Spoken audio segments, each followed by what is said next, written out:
혹시 이런 전화 받아보신 적 있으신가요? 안녕하세요, 고객님. 고객님께서 가입하신 사이트에서 개인정보가 유출되어서 연락드렸습니다. 피해 보상을 해드리려고 하는데요. 지난달 부산에 사시는 67세 김정수 어르신께 실제로 일어난 일입니다. 이 한 통의 전화로 대출까지 받아서 5천만 원을 순식간에 잃었습니다. 더 충격적인 건 그 다음이었어요. 사기를 당했으니 당연히 은행에 가서 계좌를 막아달라고 했는데 은행 직원이 이렇게 말했습니다. 죄송합니다. 어르신께서 당하신 사기는 저희가 계좌를 막아드릴 수 없는 종류입니다.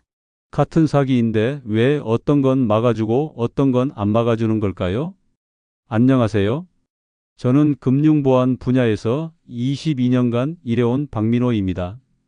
20년 전 제 어머니가 보이스피싱으로 평생 모은 돈을 잃으시는 걸 지켜봤습니다. 그때의 분노와 사명감이 지금까지 저를 이끌어왔습니다. 요즘 들어 이런 일이 더 자주 벌어지고 있습니다. 사기꾼들이 법의 허점을 교묘하게 노리고 있기 때문입니다. 똑같이 속아서 돈을 뺏겼는데도 어떤 분은 계좌를 막을 수 있고 어떤 분은 막을 수 없다니 말이 됩니까? 김정수 어르신의 이야기를 들어보겠습니다. 집에서 쉬고 계시는데 정중한 목소리로 전화가 왔어요.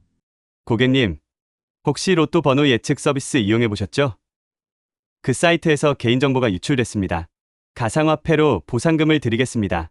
김 어르신은 실제로 몇 달 전 호기심으로 그런 사이트에 가입했었거든요. 상대방은 친절하게 앱 설치를 도와주며 이렇게 말했습니다. 보상금을 받으시려면 본인 확인용으로 먼저 일정 금액을 입금해 주세요. 나중에 보상금과 함께 다 돌려드립니다. 김 어르신이 집에 목돈이 없다고 하자 상대방이 말했습니다. 그럼 대출을 받으시면 됩니다. 저희가 도와드릴게요. 바로 갚으실 거니까 이자도 별로 안 나올 거예요. 결국 김 어르신은 대출을 받아 5천만 원을 송금했습니다. 송금 후 연락이 끊어져서야 사기를 깨달았죠.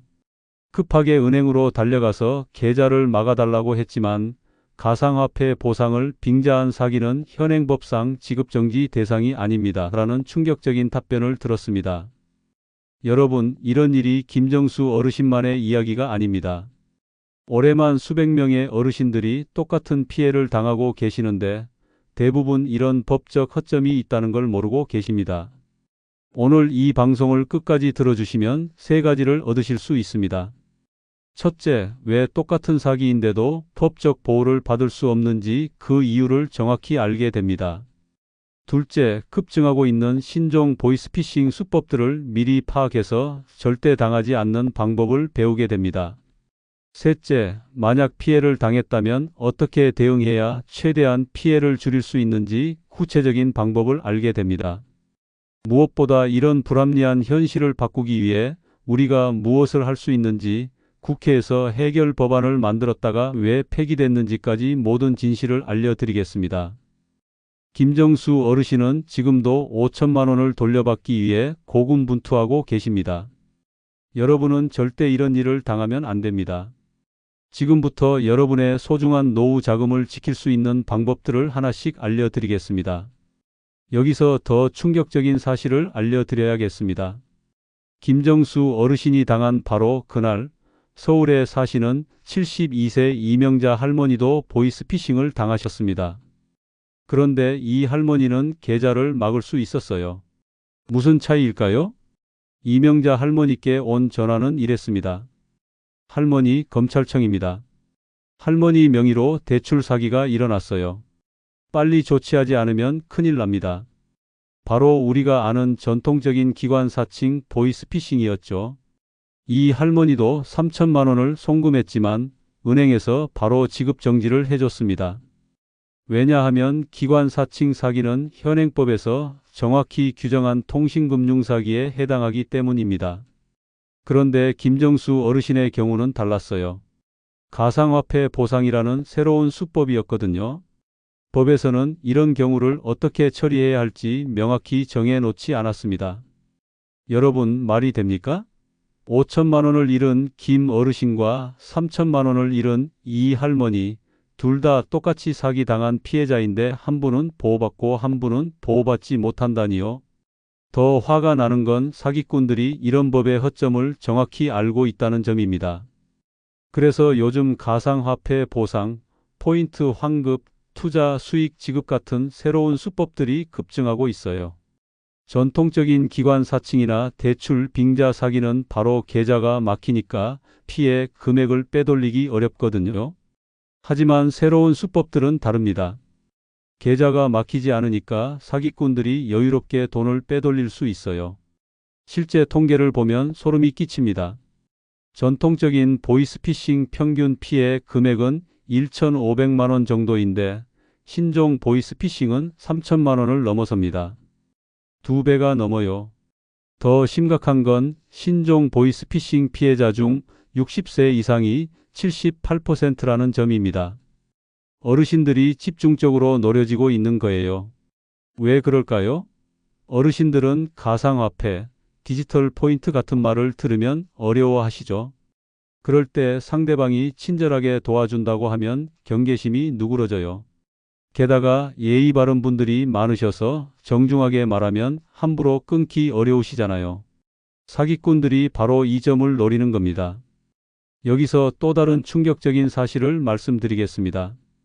국회에서 이 문제를 해결하려고 시도한 적이 있었어요. 2022년에 신종사기까지 지급정지 대상에 포함하는 법안이 발의됐거든요. 법안 내용은 간단했습니다. 재화나 서비스 제공을 빙자한 사기도 통신금융사기에 포함해서 지급정지를 할 수 있게 하자는 거였어요. 당연한 얘기 아닙니까? 그런데 이 법안이 결국 폐기됐습니다. 왜냐고요? 은행들이 반대했기 때문입니다. 지급정지 대상이 늘어나면 업무 부담이 커진다는 이유였어요. 은행 입장은 이해가 됩니다. 지급정지를 하면 해당 계좌를 조사해야 하고 잘못 막았을 경우 책임져야 하거든요. 그러니까 안 하고 싶은 거죠. 하지만 그 때문에 피해를 보는 건 선량한 국민들입니다. 특히 우리 어르신들이죠. 더 분노스러운 건 사기꾼들이 이런 상황을 정확히 알고 있다는 점입니다. 실제로 검거된 사기범들을 조사해보면 법의 허점을 치밀하게 연구해서 범행을 저지르고 있어요. 부산에서 검거된 한 보이스피싱 조직의 대화를 들어보시면 소름이 끼칩니다. 요즘 투자 수익 빙자 사기가 제일 안전해. 계좌 안 막히거든. 그럼 우리는 그냥 당하고만 있어야 할까요? 절대 그럴 수는 없습니다. 김정수 어르신은 포기하지 않으셨어요. 은행에서 지급 정지를 거절당한 후에도 계속 노력하셨습니다. 경찰서에 가서 수사를 의뢰하고 금융감독원에 민원을 넣고 심지어 국정감사에도 사연을 보내셨어요. 그 결과 어떻게 됐을까요? 놀랍게도 3개월 후 사기범이 검거됐고 피해 금액 중 일부를 돌려받을 수 있었습니다. 전액은 아니었지만 2천만 원 정도는 회복할 수 있었어요. 여기서 중요한 교훈을 얻을 수 있습니다. 현행법의 한계 때문에 즉시 지급 정지를 할 수 없다고 해서 포기하면 안 된다는 점입니다. 다른 방법들이 분명히 있거든요. 그럼 지금부터 신종 보이스피싱의 구체적인 수법들을 하나씩 파헤쳐 보겠습니다. 적을 알고 나를 알면 백전백승이라고 했잖아요. 사기꾼들이 어떤 방식으로 접근하는지 정확히 알아야 대응할 수 있습니다. 여러분, 혹시 이런 문자도 받아보신 적 있으신가요? 고객님의 적립 포인트 50만 원이 곧 소멸됩니다. 현금으로 환급 받으시려면 링크를 클릭하세요. 대구에 사시는 74세 박영호 어르신이 바로 이 문자로 시작된 사기에 당하셨습니다. 상담원이 친절하게 전화를 걸어와서 50만 원 받으시려면 수수료 10만 원만 보내주세요 라고 했어요. 혹시 사기라고 생각하실까봐 말씀드리는데 저희는 10만 원밖에 안 받거든요. 사기꾼들은 수천만 원 요구하잖아요. 이런 식으로 안심시켰죠. 박 어르신은 10만 원 정도야 괜찮다 싶어서 송금했는데 30분 후 또 전화가 왔어요. 시스템 오류가 발생했어요. 20만 원만 더 보내주시면 전부 돌려드릴게요. 결국 단계적으로 200만 원을 잃으셨습니다. 이게 바로 단계적 피해 확대형 신종 사기예요. 소액으로 시작해서 점점 늘려가는 수법입니다. 여러분께서 꼭 기억하셔야 할 위험 신호 5가지입니다. 첫 번째, 가상화폐로 보상해 드립니다. 정상적인 기업은 절대 가상화폐로 보상하지 않습니다. 두 번째, 수수료를 먼저 보내주세요. 진짜 환급이라면 수수료를 차감해서 지급하죠. 세 번째, 앱을 설치해 주세요. 가짜 앱으로 개인 정보를 빼내려는 수법입니다. 네 번째, 대출을 받아서 보내주세요. 보상 받으려고 대출? 말도 안 됩니다. 다섯 번째, 시간이 없어요. 빨리 해주세요. 생각할 시간을 주지 않으려는 거예요. 요즘 사기꾼들은 이런 단어를 직접 쓰지 않고 디지털 자산, 확인용 보증금 같은 식으로 돌려서 표현합니다. 심지어 천천히 생각해 보세요 라고 하면서 오히려 안심시키기도 해요. 그럼 어떻게 대응해야 할까요? 울산에 사시는 김태준 어르신이 완벽한 대응을 보여주셨어요. 보상 전화를 받고 우리 아들한테 물어보고 연락드릴게요 라고 하셨더니 사기꾼이 이건 개인정보라서 가족에게 말하면 안 돼요 라고 했대요. 바로 이런 반응이 사기 증거입니다. 김 어르신이 그럼 직접 만나서 얘기하죠 라고 하니까 원격으로만 가능합니다 라며 전화를 끊었어요. 여기서 핵심 대응법을 배울 수 있습니다. 첫째, 무조건 가족과 상의하겠다고 말하세요. 진짜라면 기다려주고 가짜라면 막을 겁니다. 둘째, 직접 만나자고 제안하세요. 사기꾼은 절대 만나려 하지 않아요. 셋째, 계약서를 보내달라고 요구하세요. 없으니까 핑계를 댈 거예요. 넷째, 시간을 벌어라. 하루만 시간을 달라고 하면 진짜는 기다리고 가짜는 포기합니다. 다섯째, 절대 혼자 결정하지 마세요. 주변에 물어보면 대부분 사기라고 말려줄 겁니다.